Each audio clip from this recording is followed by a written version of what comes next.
செய்வதால் அவர்கள் கடமை என்று அவர்களெல்லாம் அறிமுகம் செய்து வைக்கின்றவர்களுக்கு அறிமுகங்களுக்கு வருகின்ற கல்வி கொடை வளர் ஓய்வெளியா உழைப்பாடி 24 மணி நேரத்திலே எனது முதல் வணக்கம் மற்றும் இங்கே கூடியிருக்கும் அனைத்து சொந்தங்களுக்கும் எனது வணக்கம். நமது தலைவர் எப்படின்னா, வாங்க எல்லாரும் ஒன்றா போகலாம் அப்படின்னு கூட்டிகிட்டு போகிற தலைவர். மற்றவங்க மாதிரி நீங்கள் முன்னாடி போங்க நாங்கள் வந்துடுறேன் அப்படின்னு எப்போவுமே சொல்ல மாட்டார். அது மட்டும்தான் எனக்கு தலைவருக்கு பிடிச்சது. அதுபோக தலைவர் எல்லாரும் கொடைவள்ளல் அப்படின்னு சொல்கிறாங்க. ஆனால் நான் நேர்லேயே பார்த்துருக்கேன். கர்ணனுக்கு அப்புறம் நம்ம தலைவர் தான். ஒருத்தர் பையனுக்கு பிறந்தநாள்னு சொன்னோம், அடுத்த 5 நிமிஷத்தில் கேக் வாங்கிட்டு வந்துட்டாரு, கேக் வெட்டியாச்சு. அவன் வாழ்க்கையிலேயே அவனோட பிறந்தநாள் ஒரு 100 பேர் சேர்ந்து ஒரே டைமில் நாங்கள் எல்லாருமே பண்ணுறோம். அதுக்கு எல்லாருமே பலத அது நம்ம தலைவர்னால மட்டும்தான் முடியும். அப்புறம் நம்ம இனத்துல என்ன இல்லை எல்லாமே இருக்கு. ஒருத்தர் வீட்டுக்கு போயிட பேபி அப்படிங்கிற வீட்டுக்கு இங்கே 2 ரோடு தள்ளி தான் அவங்க என்னங்கிறாங்க, எங்கள் தாத்தா காந்தி கூட சேர்ந்து ஜெயிலுக்கு போனாருங்க அப்படின்னாங்க. அதுக்கு உண்டான தாமிர பட்டயங்கள் எல்லாம் வச்சிருக்காங்க. நம்ம ஒன்றும் சாதாரண ஆள் கிடையாது. சுதந்திர போராட்டத்திலேருந்து அதுக்கு முன்னாடி ராஜா காலத்திலேருந்து நம்ம இருக்கோம். நம்ம இனத்தை யாரும் அழிக்க முடியாது. தலைவர் துணை இருக்காரு. அனைவருக்கும் நன்றி, வணக்கம். நாம் சோழர் பரம்பரையை சேர்ந்தவர்கள் என்று ஒரு கல்வெட்டும் அது சம்பந்தமான ஆராய்ச்சியாளரும் நம்மை பற்றி சொல்கிறார்கள். எனவே நாம் எங்கிருந்து வந்தோம், எப்படியான இனத்தை சேர்ந்தவர்கள் என்பதை முதலில் தெரிந்து கொள்ள வேண்டும். ஒன்று. இரண்டாவதாக, நமது தலைவர் நடராஜன் செட்டியார் அவர்கள், அவரை நான் ருச்சி ரெஸ்டாரண்ட் அன்று சந்தித்த பொழுது அவர் அனைவரும் உணவருந்துவிட்டு கடைசியாக அவர் வெறும் ரசம் சாதம் சாப்பிட சென்றார். நமது 24 மணி தெலுங்கு செட்டியார் சமூகத்திற்காக கடவுளாக அனுப்பிய ஒரு வரமாக நமக்கெல்லாம் திண்டுக்கல் நடராஜ் செட்டியார் அவர்கள் விலகிக் கொண்டுள்ளார்கள். அவர்களை நாம் பயன்படுத்தினால் மட்டும் போதும். எந்த உதவியானாலும் எந்த நேரத்திலும் செய்ய தயாராக உள்ளார். இப்படிப்பட்டவர்கள் பின்னால் நாம் செல்வது இந்த காமாட்சி அம்மன் அருள் என்று நினைத்து அவர் நல்ல பல காரியங்களை நம் இன சொந்தத்திற்காக செய்து கொண்டுள்ளார்கள். குறிப்பாக ஒரு 10 தினங்களுக்கு முன்னாக கோவில் கலையத்திலே ஒரு நிகழ்ச்சி நடத்தினோம். அதற்கு நமது பகுதியிலே அருள் அவர்கள் உடல்நிலை சரியில்லாத குறையை சொன்னோம். உடனடியாக அவருக்கு மருத்துவ உதவி செய்து கொடுத்தால் வெற்றி மாலைகள் தேடி வரும் என்று சொல்லி அண்ணன் அவர்களுக்கு எங்களுடைய தென்சங்கம்பாளையத்தின் சார்பாக பொன்னாடை அணிவித்து மகிழ்கிறோம்.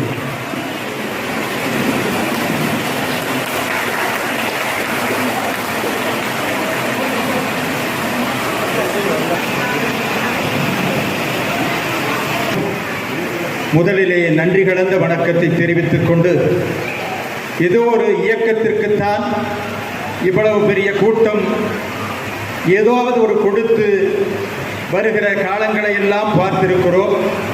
அண்ணனுடைய அழைப்பு என்கிற செய்தியை கைபேசியிலே தொடுகிற போது அந்த இடம் எதுவாக இருந்தாலும் தன்னை அர்ப்பணித்து இங்கே வருகை புரிந்திருக்கிற அனைவருக்கும் இந்த நேரத்திலே நன்றியை சொல்லி மகிழ்கிறேன்.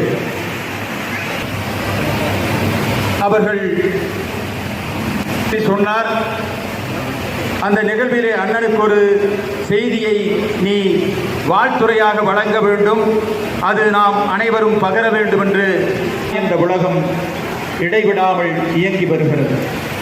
ரம்மியமான இந்த உலகம் இடைவிடாமல் இயங்கி வருகிறது. விரிவும் எல்லையும் காண முடியாத இந்த உலகத்தை ஏதேனும் ஒரு வகையில் அர்த்தப்படுத்திக் கொள்பவர் மனிதர். விரிவும் எல்லையும் காண முடியாத இந்த உலகத்தை ஏதேனும் ஒரு வகையில் அர்த்தப்படுத்திக் கொள்பவர் மனிதர். அதைப் போலவே இந்த உலகத்தில் தன்னுடைய வாழ்க்கையை அர்த்தப்படுத்திக் கொள்பவரும் மனிதரே. மனிதரை உள்ளடக்கி இந்த உலகத்தில் இருக்கும் இயக்கமும் முடிவற்றது. இந்த உலக இயக்கத்திலே ஒளி போல தோன்றினர். அவருடைய பிறப்புக்கும் சிறப்புக்கும் இடையில் நிகழ்த்தும் வாழ்க்கை அவருடைய தோற்றத்தை அர்த்தமுள்ள வகையில் அடையாளப்படுத்துகிறது.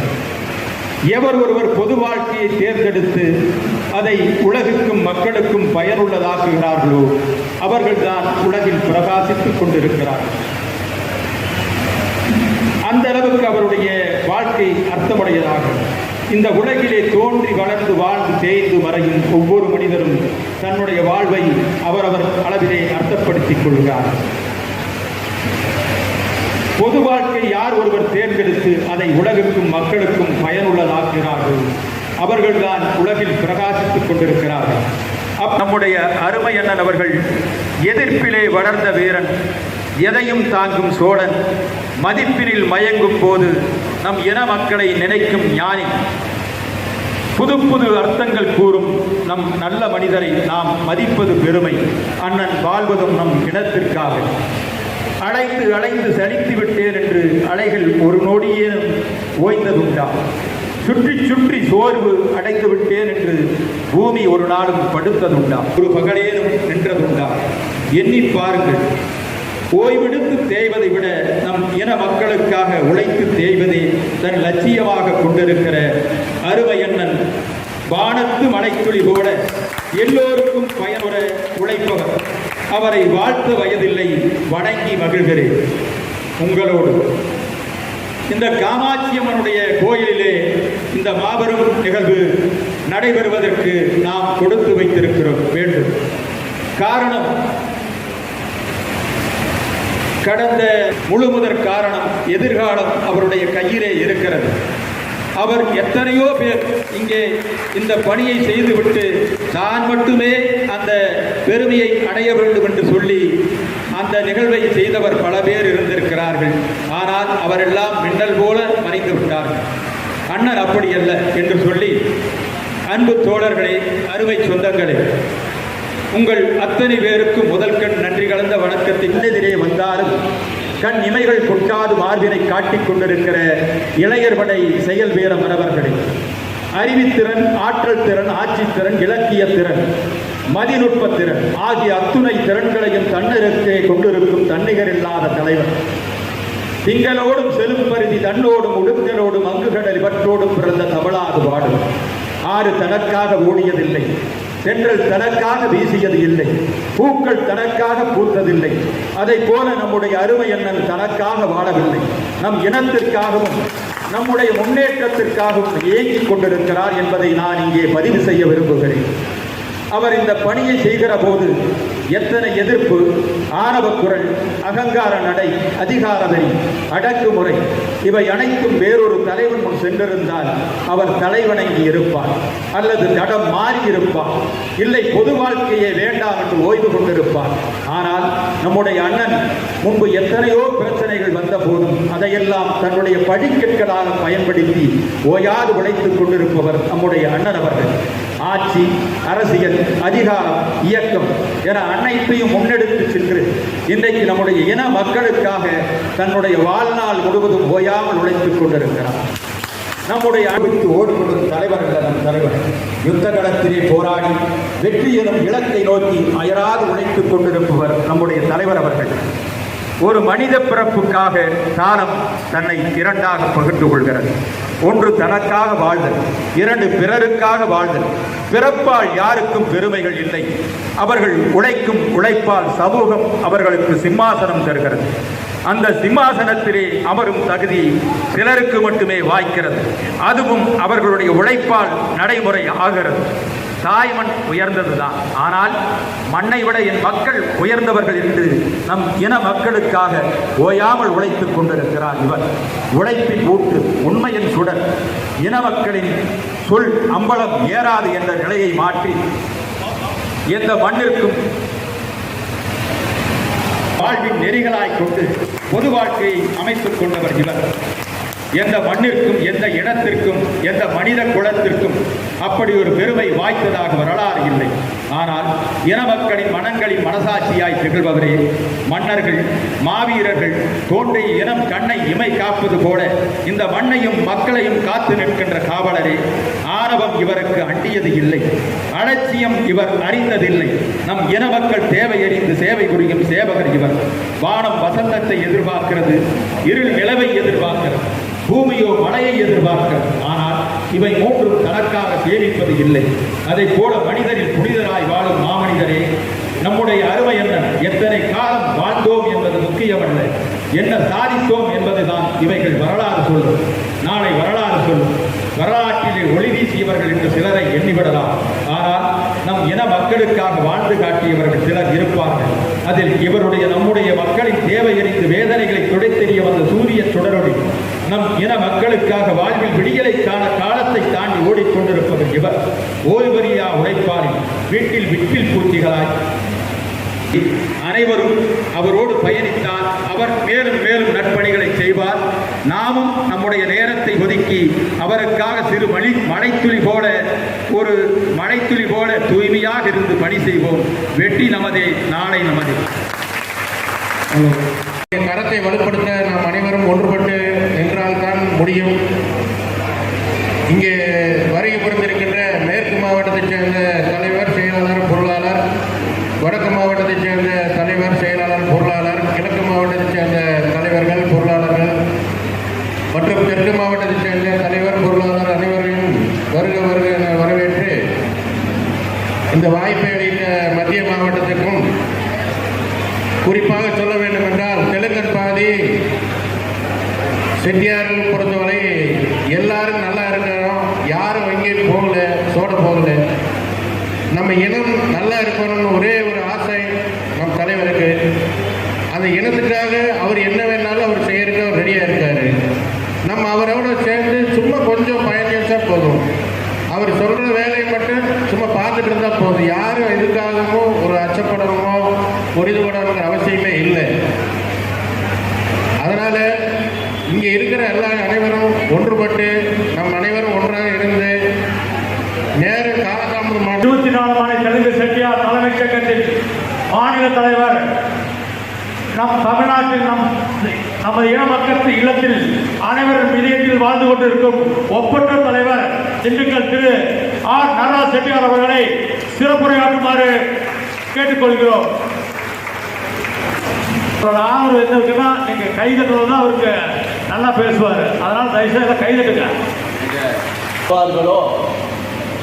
அந்த அடிப்படையிலே கடைசியாக வந்தாலும் கூட ஓடியதன் பலனாக மிகப்பெரிய கப்பை மத்திய மாவட்டத்தினுடைய நிர்வாகிகள் இன்றைக்கு பெரிய கூட்டத்தை கூட்டி அந்த ஓட்டப்பந்தயத்தை 1ஆம் 2ஆம் 3ஆம் இடத்தை எல்லாம் வந்தவர்களை பின்னுக்கு தள்ளி இன்றைக்கு நாங்கள் தான் 1ஆம் இடத்திலே இருக்கிறோம் என்று சொல்லுகின்ற அளவிற்கு மிகப்பெரிய குறுகிய காலத்திலே பிரம்மாண்டமான ஒரு கூட்டத்தை, நிர்வாகிகள் அறிமுக கூட்டத்தை கூட்டி இப்படை தோற்கும், எப்படை ஜெயிக்கும், 24 முனை தெலுங்கு செட்டியார்கள் என்றால் இந்த ஒப்பற்ற இணையற்ற நம்மளையெல்லாம் காக்கும் தெய்வமாக விளங்குகின்ற இந்த காமாட்சியினுடைய திருவுருவ கோயிலில் தான் இந்த நிகழ்வை வைக்க வேண்டும் என்று ஒரே ஒரு கங்கணம் கட்டி கொண்டு மிக ஆவலாக இந்த விழாவை ஏற்பாடு செய்திருக்கின்ற மத்திய மாவட்டத்தினுடைய ஈடு இணையில்லா தலைவர் பாலு அவர்களையும், மத்திய மாவட்டத்தினுடைய ஈடு இணையில்லா செயலாளர் செந்தில்குமார் அவர்களையும், செயற்குழு தலைவர் கோபால்சாமி அவர்களையும், மத்திய மாவட்ட செயற்குழு செயலாளர் சந்தோஷ்குமார் அவர்களையும் இந்த நிகழ்விலே கலந்து கொண்டு எல்லா நிகழ்வுகளுக்கும் தொய்வில்லாமல் அரவணைத்து எல்லா இடங்களிலும்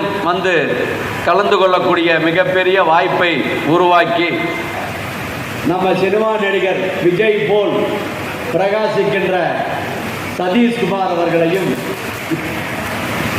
அதே மாதிரி நம்மளுடைய மத்திய மாவட்ட அவைத்தலைவர் சுப்பிரமணியம், அந்த ஊரிலிருந்து அந்த கிராமத்திற்கு தண்ணி கொண்டு வருவதற்கு பைப்பு நாளிலே மிக சிரமப்பட்டு மிகப்பெரிய ஆட்களில் எல்லாம் ஒரு 10-20 லட்சம் ரூபாய் 30 லட்சம் ரூபாய்க்கு மேல் நான் ஒன்றும் பணம் கொடுக்கவில்லை, அவர் வேண்டியவர்களிடம் பணத்தை பெற்று அந்த நிதியை கொண்டு குடிப்பதற்கு தண்ணீர் என்ன தேவை மக்களுக்கு அடிப்படையான தேவைகளை எந்த விதமான புரிதி பிரயோஜனமும் எதிர்பாராமல் ஒரு சமுதாயம் அது விழித்தெழ வேண்டும், என் குரல் ஒலிக்க வேண்டும் எல்லா இடத்திலும் என்று எந்த இடத்திலே அரங்குகளிலே நாம் மீட்டிங் என்று ஏற்பாடு செய்திருந்தாலும் அந்த அரங்குகளிலே சொல்வன்மையால் பேச்சு திறமையால் என்னை மயக்கி அவர் பேச்சினால் லாய்க்க செய்து உண்மையை உற்று நோக்குகின்ற அளவிற்கு திறமை மிக்க ஒரு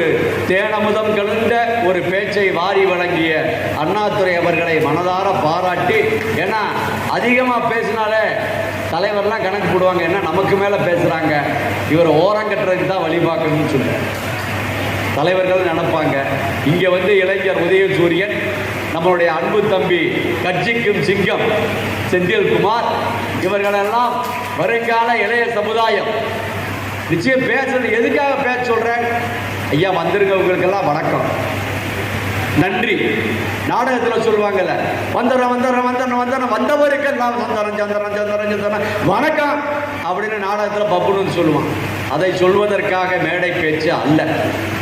அவர்களுடைய கருத்து என்ன, நாம் என்ன செய்ய போகிறோம், வருங்கால சமுதாயத்திற்காக என் உழைப்பு என்ன, எதற்காக நான் வருகிறேன், மேடை பேச்சு பேசுகிறேன். மேடை பேச்சு என்பது அரங்கத்திலே ஒலிக்கக்கூடிய குரல். சதீஷ் ஒரு வேலை செய்தார், அது மாதிரி ஒவ்வொருவரும், நான் வந்து உட்கார்ந்துருக்கேன், ஆனால் தப்பு என் மேலதான்.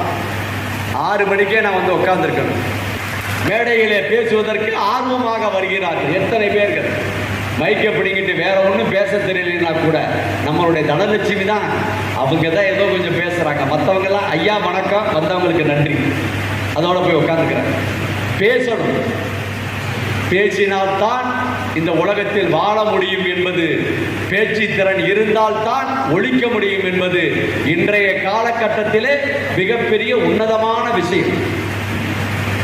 நம் சமுதாயம் என்பது, தம்பி சொன்னார்கள், ஒரு வக்கீல், அவரை பாதியிலே கூட போய்விடுங்கள் என்றார்கள் பேசியவர். இந்த அளவிற்கு எழுச்சி போராட்டம் இந்த மண்டபத்திலே, காமாட்சி மண்டபத்திலே வைக்க வேண்டும் என்று ஐயப்பன் போன்றவர்கள், நம்ம தலைவர்கள், ஆனந்த் போன்றவர்கள் கங்கணம் கட்டி, தலைவர் கோயில் பாளையத்திலே 2 வாரங்களுக்கு முன்னால் மிக பிரமாண்டமான முறையிலே, மிக சிறப்பான முறையிலே கோயில் பாளையத்தை சேர்ந்த அத்தனை பேரும் விஜயகுமாருடைய வடக்கு மாவட்டத்தினுடைய செயலாளர் தலைமையிலே கண்கொள்ளா காட்சியாக ஒரு நிகழ்ச்சி நடத்தினார்கள். கோவில் பாளையத்திலே அவ்வளவு கூட்டமா, நம் இன மக்களா ஒன்று சேர அமர்ந்திருந்து அந்த நிகழ்ச்சியிலே என்ன பேசுகிறார்கள், என்ன செய்ய போகிறார்கள் என்று கேட்கின்ற நிலைமையில ஒரு கிட்னி ஃபெயிலியரான பையனுக்கு அந்த பையன் பிரபு வந்து கண்ணீர் விட்டு, எனக்கொன்று வேண்டாம் ஐயா, எனக்கொன்று வேண்டாம், என்னுடைய உறவின்காரர் அவர் கிட்னியால் பாதிக்கப்பட்டிருக்கிறார், அவருக்கு மட்டும் வைத்தியத்திற்கு ஏதாவது உதவி செய்யுங்க ஐயா என்று இனம் அவனும் அவன் மனைவியும் அழுததை உண்மையிலே என் நெஞ்சுக்குள்ளே இன்னும் இருக்கிறது. வந்திருக்கிற அவருக்கு அந்த கடைசியிலே இருக்கின்ற ஒவ்வொரு கிராமத்தில் இருக்கின்றவர்களும் எனக்கு எப்படி தெரியும், அதுதான் உறவினுடைய பாலங்கள். அந்த பாலத்தை அமைப்பதற்குத்தான் இந்த நிகழ்வுகளை ஏற்படுத்துங்கள், ஒன்றோடு ஒன்று பின்னி பிணையுங்கள். சில பேர் எதற்காகவோ வருகிறார்கள், எதற்காகவோ போகிறார்கள். நேற்று ஒரு சம்பவம், திருநெல்வேலியிலே இருக்கின்றவனுக்கு ஆபத்து, சென்னையிலே இருக்கின்றவனுக்கு தொலைதொடர்பிலே போன். நம் இனம், சென்னையிலே இருக்கின்ற நம் இனத்தை பற்றி எனக்கு தெரியுமா? என்னுடைய மாப்பிள்ளை, மைத்துனர், மாமா, அண்ணன், தம்பி, உறவுமுறை 10 பேர்கள் காவல் நிலையத்திலே சென்று முறையிட்டு ஒரு எம்எல்ஏக்களை கூட்டுக் கொண்டு போய் அதற்கான உதவிகளை செய்யக்கூடிய நிலை என்று அவர்கள் உடன் கொடுத்து பாடுபடுகிறார்களோ அவர்களால் தான் மட்டுமே இந்த சமுதாயத்திற்கு பெருமை. எத்தனையோ பேர் வந்திருக்கின்றார்கள், போயிருக்கின்றார்கள். அரசியல் சகாப்தம், அவரவர்கள் ஆதாயத்திற்காக அரசியல் ஈடுபடுவார்கள். வாக்கு சேகரிக்கும் பொழுது எம்மினம் பொள்ளாச்சியிலே 1,00,000 பேர் இருக்கின்றார்கள், நான் என்னால் ஜெயித்து விடுவேன், எனக்கு வாக்கு போடுவார்கள். வாக்கு கேட்கின்ற பொழுது எம்மினம், பிள்ளைகளை படிக்க வைக்கின்ற பொழுது அது வேறொரு இனம். எல்லா இனமும் தேவைப்படும் அரசியல்வாதிகளுக்கு. அவர்களெல்லாம் புறந்தள்ளி அவர் சொன்னார், இன்றல்ல இனி வருங்காலங்களில் இளைஞர் சமுதாயத்தில் நேற்று கூட இத்தனை ஊர்கள் சுற்றி வருகின்ற பொழுது கடந்த காலங்களிலே தேசம் பாதி, தெலுங்கர் பாதி, நாயக்கரும் நம்மளும் ஒன்று சேர்ந்து விடலாம், இந்த தமிழகத்திலே ஆண்டு விடலாம் என்று ஒருவர் கேட்டார். அட போடா பைத்தியக்காரா, நீ எவ்வளவு 1000 கோடி வைத்திருந்தால் என்னடா, எம் இனம் ஒன்று மட்டுமே 24 மணி தேசம் பாதி தெலுங்கர் பாதியடா, உன்னுடன் சேருவதனால் நாங்கள் தேசம் பாதி தெலுங்கர் பாதியடா என்று சொன்னேன். உணர்வோடு அவர்களெல்லாம் செயல்பட வருவார்கள் என்ற நம்பிக்கையிலே தான் இந்த பயணத்தை தொடர்ந்து நடத்துகிறோம். உடுமலை மாவட்ட அரங்கிலே ஏறத்தாழ ஒரு 600-700 பேர் கலந்து கொள்ளக்கூடிய ஒரு வாய்ப்பு.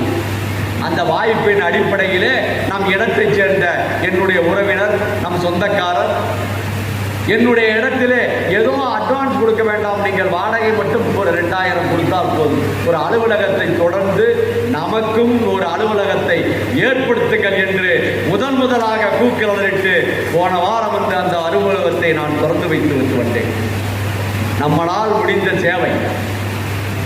ஒரு முடியாதற்கு வைத்தியத்துக்கு வருகிறான், இரவு நேரத்திலே அந்த வைத்தியத்தை எங்கு சென்று பார்க்க வேண்டும் என்று அவனுக்கு தெரியாது. இதே பொள்ளாச்சி மாநகரத்திலே உடுமலைப்பேட்டையிலே என்னோடு பயணித்த மனோஜ் இரவு 1:30 மணிக்கு பைக் ஆக்சிடென்ட் ஆகி மூளையிலே அடிபட்டு KMCH மருத்துவமனையிலே சேர்க்கப்பட்டு எனக்கு 2 மணிக்கு போன் செய்கிறார் இரவு நேரத்திலே. அந்த நேரத்திலே டாக்டரை எழுப்பி இந்த பையன் சேர்ந்திருக்கிறான், இவனுக்கு தேவையான உதவிகளை ஆஸ்பத்திரியிலே சென்று உங்க டீனிடம் எடுத்து சொல்லி அவனுக்கு வைத்தியம் பாருங்கள் என்று சொன்னேன்.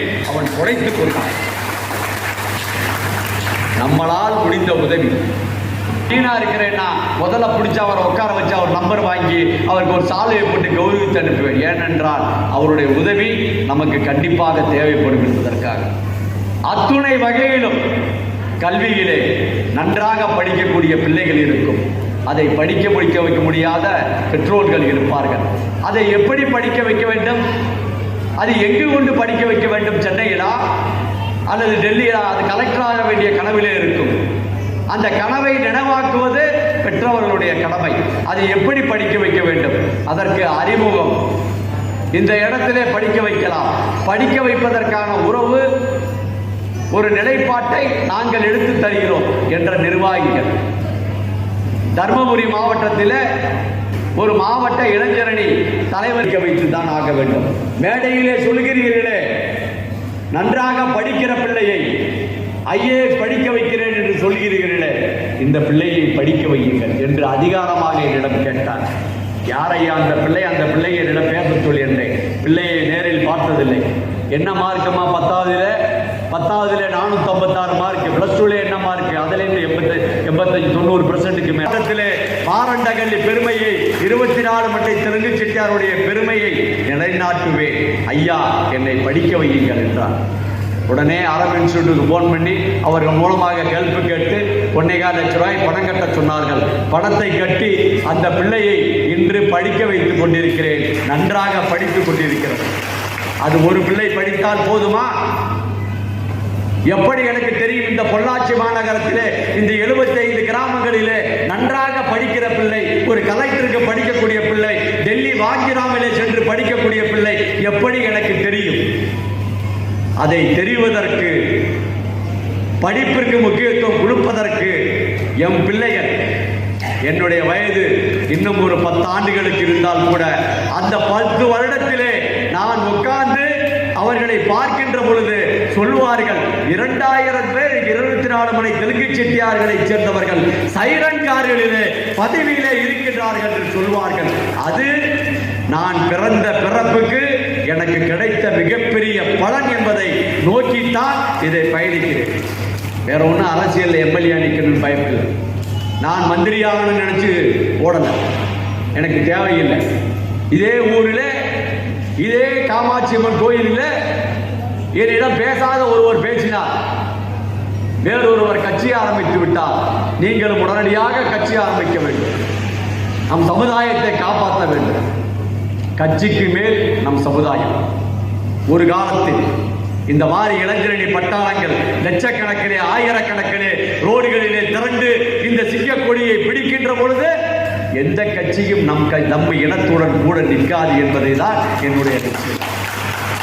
அதை நோக்கித்தான் போய்கொண்டிருக்கிறேன். நிச்சயமாக அந்த இலக்கு பாதை வெற்றியடையும்.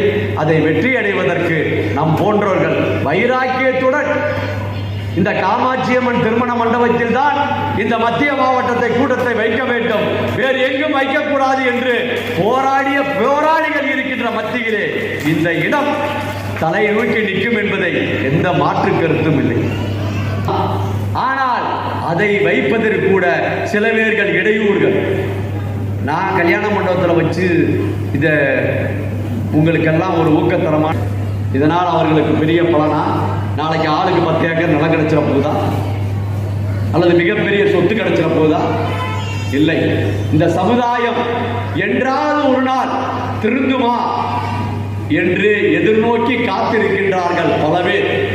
அந்த பல பேர்களுடைய கையை உயர்த்தி பிடிப்பதற்காக நானும் ஒருவனாக பின்னாடி வர காத்திருக்கிறேன் என்பதை இந்த நேரத்திலே சொல்லி, இந்த பொள்ளாச்சி மாநகரமே எலெக்ஷனுக்கு முன்னால் இந்த நகரத்திலே ஒரு தொகுப்பு வேண்டும், ஒரு இளைஞர் பட்டாளம் வேண்டும். இன்றைக்கு அவர்கள் உற்பத்தி பண்ணி கோயில் பாளையம் முதற்கொண்டு மற்ற ஊர்களிலே எல்லா இடங்களிலும், எல்லா ஊர்களிலும் பணம் என்பது முக்கியம், தொழில்துறை என்பது முக்கியம். ஆனால் சமுதாய உணர்வோடு, சமுதாய சிந்தனையோடு, நல்ல எண்ணங்களோடு, நல்ல மனதோடு ஒரு செயல்பாடுகள் இருக்குமே ஆனால் பணம் நீங்கள் தேடி போக வேண்டாம். இறக்குகின்ற ஏற்றுகின்ற ரோடு வேலைகளுக்கு ஒரு 1500 பேருக்கு, வெங்காயம் இருக்கின்ற, கழிவு இருக்கின்ற ஒரு சேலை கூட வாங்க வசதி இல்லாத ஒரு 1500 பேர்களுக்கு தரகு கடையில வேலை பார்ப்பதற்கு. எதற்காக தரகு கடை? எங்கள் அப்பா அந்த காலத்தில் எக்ஸ்போர்ட் பண்ணார். தரைகடை வைத்து கஷ்டப்பட்டதன் காரணத்தினால் அந்த தரைகடை வெங்காய மண்டியில் வேலை பார்க்கின்ற அந்த கூலி தொழிலாளர்களுக்கு இன்று 7000 பேருக்கு துணி கொடுப்பேன். இந்த வருஷம் என்னிடம் பணம் இல்லை. இது எதற்காக வருடம் 30 லட்சம் 40 லட்சம் செலவு பண்ண வேண்டும் என்று நினைத்து இதுவரை வேண்டாம், எடுக்க வேண்டாம் என்று ஒதுக்கினேன். ஆனால் அடமடையா, உனக்கு பணம் இல்லையா? விற்காத ஒரு பாலிங்கேடி 18 லட்சம் ரூபாய்க்கு இன்னைக்கு 2 மணிக்கு ஒருத்தர் வந்து விலை பேச்சு வாங்கிட்டு விற்காத ஒரு பாலிங்கேடி. நான் பிரிந்த இடத்திலே அந்த கேடி இருக்கிறதா என்று கூட எனக்கு தெரியவில்லை. சக்தி காலேஜினுடைய ஓனர் என் பிள்ளைகிட்ட 4000 பிள்ளை படிக்கிறது, குளிப்பதற்கு தண்ணீர் இல்லை, உங்கள் கேணியிலிருந்து நாங்கள் தண்ணீர் எடுத்துக் கொள்கிறோம், இந்த கேணியை கொடுங்கள் என்று ஒரு வாரமாக பேச்சு. அதுதான் காலதாமதம். எனக்கு கோபம் வந்து விட்டது. 3 மணிக்கு பேசுகிறார். சதுரடி நான் 1 ரூபா விட சொன்னேன். 250 ரூபாய் கேட்டார். உனக்கு விற்கல, வெளியே போட்டேன். அப்ப எனக்கு வீம்பு. இது எதற்காக சொல்கிறேன் என்றால், நாம் நோக்கி போகக்கூடிய பார்வை, நாம் நோக்கி செல்லக்கூடிய நிலை நிச்சயமாக வழியில் செல்லுங்கள். சமுதாய உணர்வுகளை வளர்த்துக் கொள்ளுங்கள். இப்படியெல்லாம் கூட்டத்துக்கு வர்றோம், இப்படிலாம் தேவையெல்லாம் போறோம். அப்படி என்றுமே காமாட்சி தாயும் திருவேங்கடநாதனும் கைவிட மாட்டால், கூட துணை நிற்பால் என்பதை எடுத்துரைத்து எல்லா மாவட்டங்களிலும் புத்துணர்ச்சியோடு நிர்வாகிகளை சேர்த்து விரைவிலே இந்த பொள்ளாச்சி மாநகரமே ஒரு 2 லட்சம் 3 லட்சம் பேர் நம் சமுதாய மக்கள் இருக்கிறார்கள் என்று குலுங்குகின்ற அளவிலே மிகப்பெரிய ஒரு கூட்டத்தை, ஊர்வலத்தை 1 மாத காலத்திற்குள் நடத்தி காட்டுவோம் என்பதை இந்த நேரத்திலே சொல்லி, அதற்கு இளைஞர்களும் மற்றவர்களும் உறுதுணையாக இருக்க வேண்டும் என்று உங்களை ஆவலோடு கேட்டு, உடுமலை நகரத்தில் ஆரம்பித்து ஊர்வலம், அதே மாதிரி பொள்ளாச்சி நகரம், கோவை நகரம் என்று ஒரு 15 மாவட்டங்களிலே நம் இனம் எங்கெல்லாம் இருக்கு. நிச்சயமாக என்னால் நான் இருக்கும் வரை இந்த சமுதாயத்திற்கு நிச்சயம் நமக்கென்று ஒரு ஆள் வேண்டும், அல்லது நமக்கென்று ஒரு படை வேண்டும், அல்லது நமக்கென்று ஒரு பக்கவரம் வேண்டும், அல்லது நமக்கென்று ஒரு குரல் கொடுக்க மிகப்பெரிய சக்தி வேண்டும். சமுதாயத்தினுடைய அங்கமாக மிகப்பெரிய நம் சமுதாயத்துடைய எழுச்சி மிக எல்லாரும் இளைஞரணி பட்டாளமாக எல்லோரும் உருவாக வேண்டும் என்பதை இந்த நேரத்திலே சொல்லி, மிக சிறப்பாக அருமையாக நீங்க இந்த மீட்டிங்கை, இந்த நிகழ்ச்சியை ஏற்பாடு செய்து என்னை பேச அழைத்த இந்த மத்திய மாவட்டத்தினுடைய தலைவர், செயலாளர், நிர்வாகிகள், இந்த மற்ற நிர்வாகிகள், இளைஞரணியைச் சேர்ந்த நிர்வாகிகள், நகரத்தினுடைய ஒப்பற்ற நிர்வாகிகள், அத்துணை பேர்களுக்கும் என் சிறந்தாழ்த்த வணக்கத்தை சொல்லி, நிச்சயம் வெல்வோம் வெல்வோம் வெல்வோம் என்று உங்களுக்கு உறுதிமொழி கொடுத்து இந்த சிறப்பான ஏற்பாடுகளை செய்தவர்களுக்கு மீண்டும் ஒரு முறை நன்றி சொல்லி, நம்ம நிர்வாகிகள் எனக்கு பிறந்த நாள்னு சொல்லிட்டா கண்டிப்பாக அவங்களுக்கு கேக்கு வெட்டி கொண்டாடாமல் இருக்க மாட்டேன். பாபு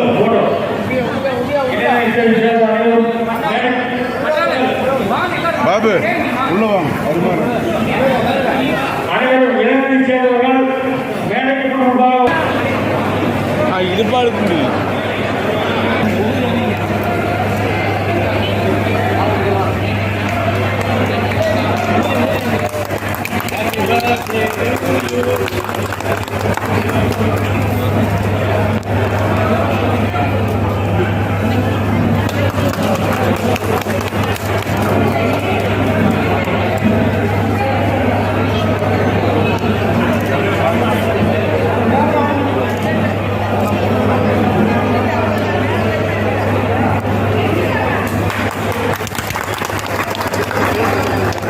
எஸ்.எல். மோகன் அவர்கள் மேடைக்கு அழைக்கிறோம். லாவண்யா மோகன்.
என்ன பாபுதான் மேத்தவங்க